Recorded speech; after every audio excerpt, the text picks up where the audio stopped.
Well, I finally made it here today. I'm Bernie Miklasz with you. Welcome to the Bernie Show presented by DraftKings. DraftKings, the crown is yours. I didn't want to do a video before the Cardinals played at the Pirates today in a game that started a little after 11:30 a.m. St. Louis time.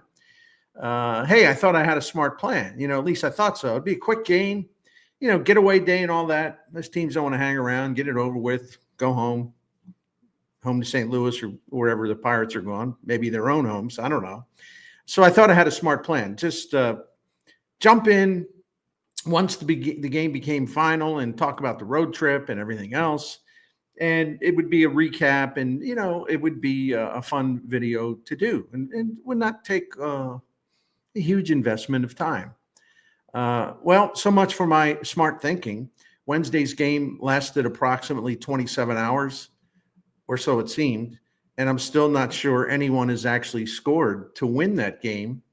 I think I fell asleep. Not sure. I look kind of haggard. Well, I always do, but perhaps more than usual.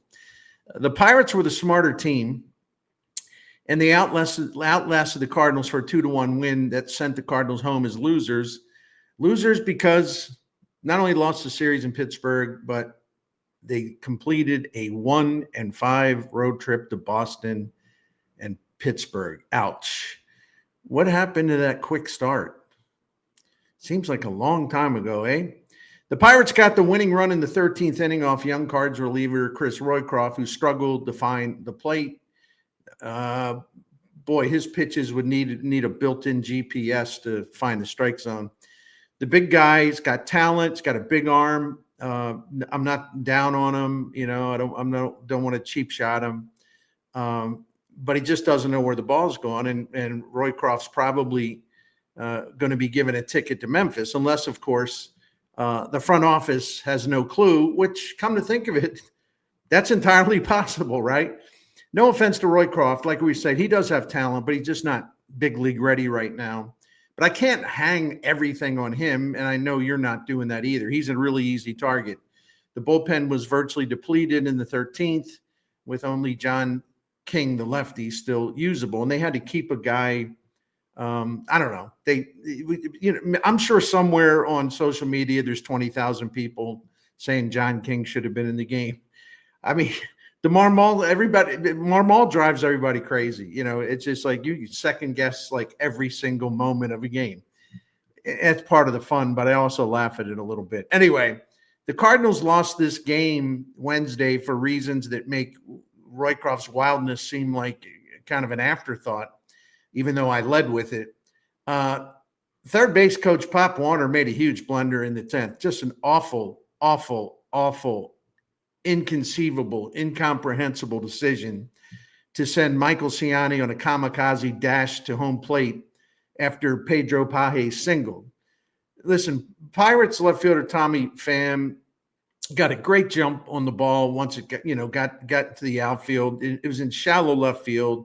He was there. He arrived quickly to scoop the ball, and he really didn't have to make a great throw because it was such a short throw to home plate from where he was. And Pham threw a perfect strike, and it beat Ciani with ridiculous ease. This was one of the worst, quote, sends of a runner I've ever seen. Ciani is very fast, but he can't beat the speed of sound or the throw by Pham. I have no idea what the heck Pop Warner was thinking. Warner should know better than this, but he's one of those coaches, of course, who evidently has a job for life in the John Mozeliak administration. So instead of having runners at first and third with nobody out, the Cardinals' threat was all but wiped out by Warner's brain and Pham's arm. Good grief. Ciani wasn't even at third base at this exact time that Pham pounced on that single. Ciani wasn't even at third base. Pham's in shallow left field, relatively shallow left field.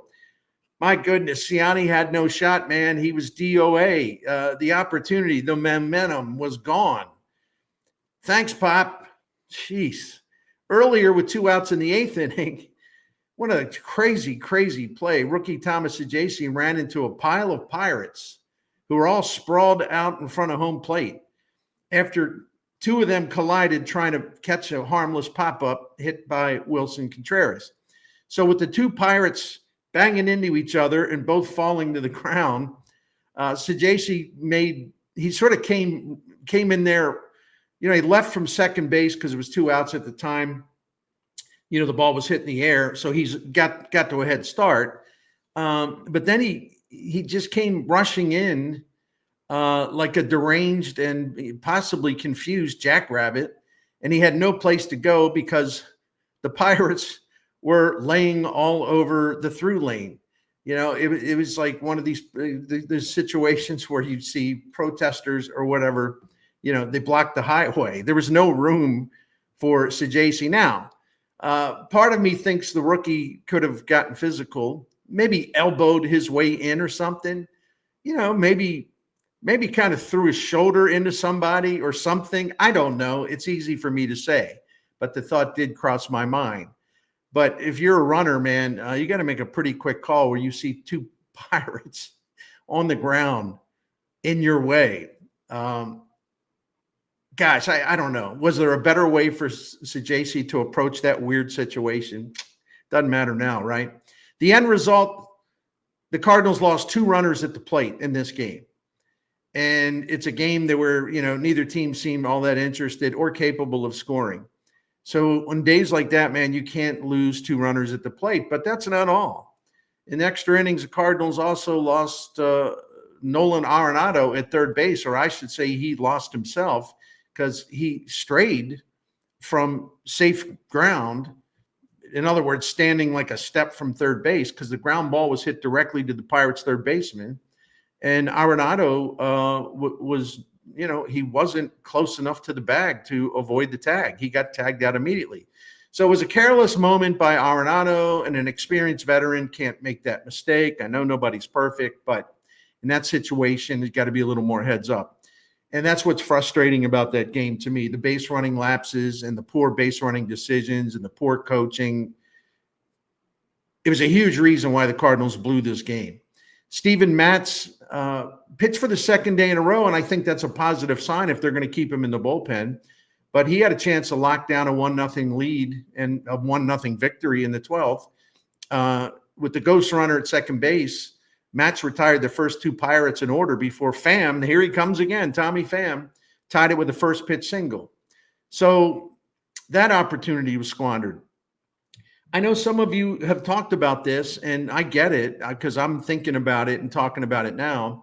I was a little surprised that manager Oliver Marmol didn't send Helsley back out there for the 12th inning, Ryan Helsley, after Hellsbells threw only 10 pitches in the 11th. But listen, I've got a long memory on this because I know that Helsley's had too many injuries during his career, and he missed a ton of time in 2022. Excuse me, I should say 2023. And Marmol and Helsley came up with a plan before the start of last season. The best thing to do with him is to kind of, reduce the risk of injury by using him 1 inning in save situations, or occasionally 1 inning in extra innings with the games on the line, and you just don't want to let it get away. And but even in those circumstances, it's 1 inning only in extra innings. So that's Marmol's strong preference, and you can say that's ridiculous or whatever. You can say whatever the hell you want, I'm just trying to explain, because I remember what Helsley did last year when the Cardinals went with this revised schedule, and they kind of were a little more responsible with how they use him because he throws 101 miles an hour. And pitchers that do that, they break. So, this is modern baseball. You don't have to like that either, but guys that throw that hard break. And so you can at least maybe increase your odds of keeping him healthy if you have a disciplined way of using him in a routine that he can deal comfortably with, or he can just deal with in a way that he's at his best. So even then, in the extra innings, they don't really use him for 2 innings. So anyway, if you want to raise a stink about it, go ahead. But I understand the Ollie policy. It is there to, do whatever they can to kind of, lower the risk of losing Helsley for a long period of time. And don't forget that Helsley, and this has gotten overlooked, don't forget Helsley was up and down a couple of times in the bullpen before the 11th inning. So he had been throwing for a while. So Helsley stayed completely healthy in 2024 and had one of the greatest seasons by a reliever in franchise history, 49 saves, a club record. He was also the National League reliever of the year. He had more saves than anyone in baseball, and the Cardinals lost only one game after leading through 8 innings. And Helsley was the number one reason why the Cardinals in 2024 won 83 games instead of losing 83 or more games. And so, yeah, I'd very much have preferred to see the Cardinals get a win in Pittsburgh to win that series and come home with at least a little salvage job. But I don't know. Is it worth the risk when we know that this way of using Helsley got great results in terms of keeping him on the mound last year? It's a long season. It's a very long season. And I know some of you are telling me to shut up right now. That's fine. I think more of the long view because, yeah, the Cardinals could have won this game today. And instead of having a 1-5 road trip, it could have been 2-4. Does that really matter in the long run? And does that really matter if maybe the odds were against it, but suppose this would have been the day you push Helsley and that's the day he gets hurt. And then what? Who's your closer? Oh, and you're going to be able to trade him if he gets hurt? There's a lot of factors here. And I know it's easy to just, do I'm the cowboy, I'm going to go on X and I'm going to show how tough I am. Okay, whatever. Listen, whatever makes you happy, do it. But this thing was not some open and shut automatic case. This thing had a little more complexity to it. Now, because I'm a nice person, I will actually help out the people who ripped Marmol for not going with Helsley for a second inning because, again, he only threw 10 pitches in the 11th inning. So you think he would have had enough bullets to get through the 12th. So I'm going to help you all out because those of you critical of it. See, I'm a nice person. Oli last season did make a couple of exceptions. Helsley last season had 2 appearances where he covered 2 innings. So all of his appearances weren't just 1 inning in save situations. So Oli stayed with it by and large, obviously, but he made a couple of exceptions. But do you make an exception on April the 9th? I don't know. The Cardinals are big losers in 2 ways if Helsley gets injured. We'll be able to trade him probably, or his market value go down.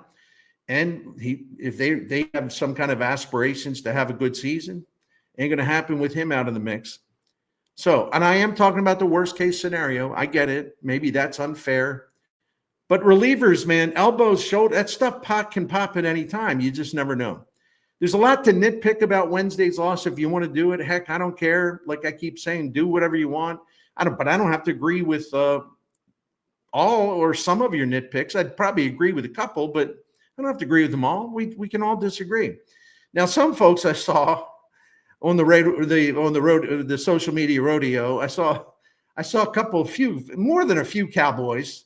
They wanted the manager to stick with starting pitcher Nick Fetty or Eric Fetty. Why do I call him Nick? I know why, because it's like 5:31 and it's been a long day already. They wanted the manager to stick with Eric Fetty for more than 6 innings. He didn't allow a hit through 6, but I think people are maybe forgetting the fact that he walked 4 Pirates. No hitters don't really do a damn thing for me. I know there's still a big thing, a sacred thing with some baseball fans. I don't know. Not all no hitters are the same. And this is a day where Fetty walked 4, which can not only run up your pitch count, but also can kind of wear you down when you're walking that many guys in 6 innings. And for those who say, well, he should have given Fetty the opportunity to go for the no-hitter. Come on now, Fetty, there is no chance, never, zada, nada, zero. See, I'm now mixing my words up. Zada might be a good word combined with zero and nada. But he wasn't going to be in that game. There was never going to be a chance of him being in that game to try to go for a no-hitter. Not with 3 innings to go in regulation, and not when, they would like to keep him viable going forward, where he doesn't come out the next start and have nothing the way he did in Boston last week. So again, long season, my friends, long one. And it ain't football, baby. It ain't football, okay? Long season. So the pitch count would have soared had Marmol fooled around and kept him in the game longer than maybe he would have preferred, talking about, if he would have just, Marmol would have just said, okay, I'll leave him in there. Wasn't going to be for a no-hitter, though. That was not the reason. Zero chance, forget about it. Really stupid to even bring it up. Not going to happen. And if that's your complaint, I'm sorry, you're yelling at clouds. You're just yelling at clouds. And people are like, what is he hollering about? What's the big deal?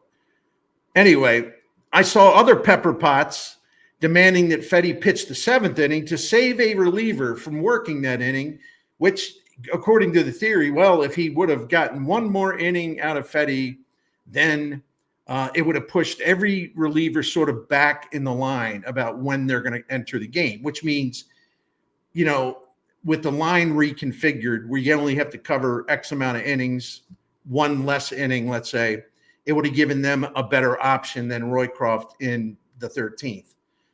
Come on now. Let's live in the real world. See, if you really feel that way, then, or if Oliver Marmol felt that way, here's the deal. He would have to have a strong belief, maybe even some kind of divine vision, that this game was going to go 13 innings. And frankly, that assumption is absolutely bananas. It's cuckoo. No manager of sound mind sits there after 6 innings and thinks, well, this one is definitely going to go to 13 innings today. I can just feel it in my bones. So that means I will definitely have to cover 7 more innings. We're through 6, but I'm going to have to cover 7 more innings because, yep, I'm absolutely sure it's going to go 13 innings. It's going to go 13 innings. I just know it. And maybe even 15 innings. So, yeah, I better send Fetty out there for 1 more inning. That's ludicrous. It's for anyone to think that any manager who ever lived would think along those lines. You can't predict a game's going to go in 13 innings, right? You got to use your relievers based on the situation, and you can't put them all in mothballs either. So here's my thing. Why focus on what really mattered? Why not focus on what really mattered? Not this kind of stuff where everybody wants to be the manager sitting at home. I do that myself, so I'm not knocking you for doing it. But I also like to keep the focus on what really mattered in this game. The Cardinals had plenty of chances to win. They failed to get out of Western Pennsylvania with a series win. How the heck can you drop 5 runs on Paul Skeens to have an unexpectedly wonderful triumph in Tuesday's game, but then that's the only game you won while you were in Pittsburgh. You beat one of the best pitchers in baseball. You really did a great job on him. And then today, nothing. And I know Keller's a good starting pitcher, but come on. The Cardinals went 3 for 15 with runners in scoring position. Their third base coach and a couple of runners lost their ever-loving minds and made it easy for the Pirates to keep the Cardinals off the board, or to keep the Cardinals from maybe putting 2 runs on the board just by having guys on base, not getting thrown out, not running in outs, and then maybe setting up some bigger opportunities. The only run came on an opposite field single by pinch hitter Jordan Walker, which was one solid moment. I'm going to take a very quick break here, and when I return, I'm going to talk about the frustrating and failed road trip and what it means going forward. But first, I do want to tell you, and thank you, I do want to tell you about DraftKings, our sponsor. Do you think you're smart about baseball? I think we all who love baseball, all of us who love baseball, think we're smart about baseball. Okay, do you think you can fill out your lineup card in a way that gives you a great chance to win? If so, take your skills to DraftKings and win real money. To be successful, you're going to need to focus on player stats. Let's just keep it on baseball today. It is baseball season. You're gonna use your acumen and knowledge of stats and everything else. You're going to pick a strong lineup to rack up big cash prizes with DraftKings Pick Six. If you think you can put together a wonderful lineup, you got your chance at winning big money. And when it comes to massive payouts in this DraftKings Pick Six game, DraftKings hits more home runs than the competition. I know that. Pick Six is available in most states, including Missouri, California, Texas, Georgia, and more.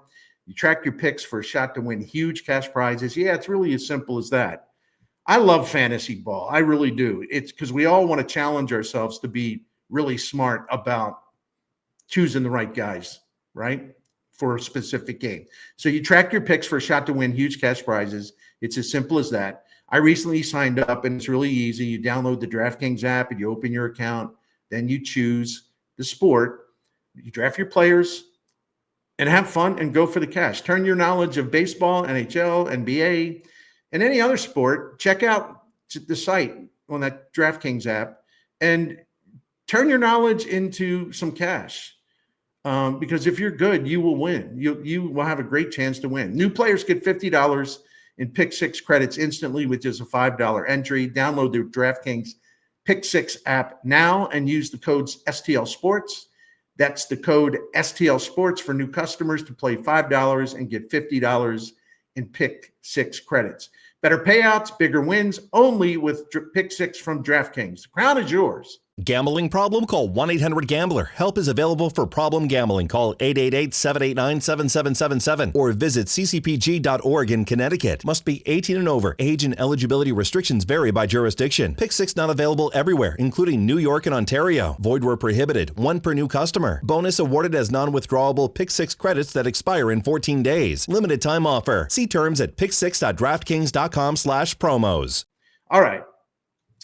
I don't know what to expect from the Cardinals day to day now after that nice, really, really nice sweep of the Twins and even the way they salvaged a win in that Angels series. For them to get off to a 4-4 start, there were a lot of things to like. Now I don't really know what to expect. I'm probably expecting more failures than success. That's just human nature. But shout out to Talking Heads. It's becoming a stop making sense season for the Cardinals. Because as the games begin to pile up, you just don't know what to reasonably expect from the Redbirds day to day. On Wednesday, it was a waste of a lot of good pitching. The Pirates managed only 6 hits and 39 at-bats, struck out 10 times, and didn't score. There were 2 outs in the 12th inning. And with that waste of a lot of outstanding pitching, at least until the end, it was a giant waste of time. That's a long time to play ball and to be so futile with your offense and getting a couple of runs to home plate. And, you're screwing yourself up by running into outs. I mean, that was a giant waste of time to lose the way they did. What a disappointment. The road trip is a disappointment, and the level of disappointment is rising. After getting swept in Boston, the Cardinals, as you know, lost 2 out of 3 at PNC Park. So this horrible road trip left the Cardinals with a 2-7 record since they opened the season by sweeping the Twins. And during this 2-7 clunker that they're on, the Cardinals pitchers were walloped for an average of 7.5 runs per game by opponents. Yeah, Sonny Gray was really good the other night, Tuesday night to beat Skeens, and Fetty was good today. So yeah, there were some exceptions, but in this 9-game stretch that's featured 7 losses, 7.5 runs allowed per game. And also during these 9 games, the Cardinals had a -15 run differential. So they're going to have to clean some stuff up. Now, the St. Louis offense obviously had a bad day Wednesday, but I cannot rip these guys for that and go off on them. They've been doing their job very, very, very well, the hitters this year. There are exceptions because there's exceptions every day. They went into Wednesday's game, the Cardinals did, with an average of 6.45 runs scored per game. That ranked 3rd in the majors. They led the majors in batting average and on-base percentage. They came into this game leading the majors with the highest batting average with runners in scoring position. The Cardinals were 2nd in overall in the majors in slugging and OPS. I mean, the fellows with the bats have done a really, really terrific job overall. But it's a bad sign when you see that offense disappear on a day where they could have taken a series. It's a bad sign, really worse than just not having a good offense. It's a really bad sign when you see this team starting to lose focus and kind of squander their way to losses. The pitching was outstanding in those final 2 games of Pittsburgh, but the pitching had been a disaster before that. So now the pitching gets good for a couple games, but in one of the games, the hitting's a no-show, right? And obviously the Cardinals have a Wilson Contreras problem. I'm a Contreras guy. And listen, there comes a point in time where you have to decide where you're going to put him in a lineup. He was given credit for a single Wednesday on that pop-up that circus routine, that pop-up that the Pirates botched in front of home plate. And even with that gift single that clearly was not a hit, Contreras is batting 102 with a 41% strikeout rate. He shouldn't be benched, but there is no reason whatsoever for Marmol to keep him plugged into the number 2 lineup spot. Don't do what you did last year, Ollie. Don't, like you stayed with Goldie way too long in the 2-hole before finally moving him down. And I actually think this would be good for Contreras. I'm sure he's pressing. This man's got a tremendous pride. I mean, he knows what his average is. He knows that he's striking out all the time. He's making Nolan Gorman look like a great plate discipline expert, right? So if you move Contreras down in the lineup, I think it might clear his headspace a little, and that can only help him. So now the Cardinals, after being off on Thursday, they'll be back at Busch Stadium to host the Phillies for 3 games beginning Friday. Phillies are fun to watch, man. That's a colorful team. That's a good team. As I record this, they're 7-3, but they're yet to play their game in Atlanta tonight. But they're off to a good start. So for this 3-game set, the Cardinals' scheduled starting pitchers are Palante, Miklasz, and Libator. The Phillies' tentative starters scheduled for this series in order are Aaron Nola, lefty Christopher Sanchez, and the most awesome Zach Wheeler. Those are some tough matchups there. Well, can the Cardinals synchronize their key components? Their defense has been good. The Cardinals went into this game Wednesday leading the majors in outs above average, and they were top 10 in defensive run saved. So I'm going to put that aside. But when the pitchers and the hitters were doing a good job simultaneously, that's when the Cardinals swept the Twins, and the Cardinals are going to need to get more of that more often if they can, if indeed it's capable, because we don't know. There are some doubts now. Since that sweep of the Twins, it's been bad pitching, good hitting, and then Wednesday it was very good pitching, poor hitting.